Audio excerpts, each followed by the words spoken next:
When the Ojibwa nation dispersed into the four corners of North America, Spider Woman had a difficult time making journeys to all those baby cradles, so the mothers, sisters, and grandmothers weaved magical webs for new babies using willow hoops and sinew. The shape of the circle represents how Grandfather Sun travels across the sky. The dream catcher filters out the bad dreams and allows only the good thoughts to enter through our minds when we sleep. The story represents the Ojibwa and their beautiful culture. Today I will be covering the Ojibwa's past history, their family and community life, and their encounters with higher political powers and governments. The first point I will be making today consists of Ojibwa's past history. I'll be starting with how they acquired their tribal name. The Anishinaabeg acquired the names of Ojibwa and Chippewa from French traders in the 18th century. As for the English, they prefer to use the name Chippewa, so Chippewa is typically employed on treaties in both British and U.S. government. In 1950, Inez Hilger noted that more than 70 different names were used for Ojibwa. However, the Anishinaabeg is the preferred term because it is the name of the members on the tribe. That's what the tribe was used. The discovery of the tribal land for Ojibwa consisted of the following. Early legends indicate that many years ago, Ojibwa that lived in the Great Lakes at some point moved east until they found themselves near the mouth of the St. Lawrence River, which is close to the Atlantic Ocean shoreline. In about 1500, they migrated westward, guided by a series of prophecies that included a vision of a floating seashell referred to as a sacred Migas. At the Straits of Mackinac, the channel of water connecting Lake Huron and Lake Michigan, the vision ended, and the Anishinaabeg divided into three separate groups. So the three groups were called the Potawatomi, Ottawa, and the Ojibwa, and the Ojibwa settled along the eastern shore of Lake Superior, following the prophecy that they should stop their migration once they found food growing on water or they found wild rice, according to the Gate Encyclopedia of Multicultural America. The second point I'll be talking about is the Ojibwa's family and community life.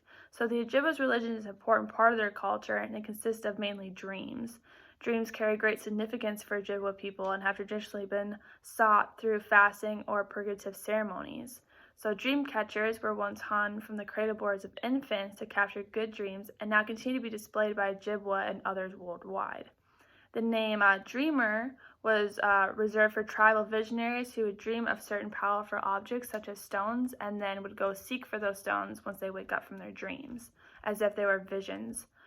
According to the Gate Encyclopedia of Multicultural America, there is no single word in Ojibwa language that translates as religion. To Ojibwa today, as in the past, religious observance and belief and practice as a way of life. Most Ojibwa are spiritual people.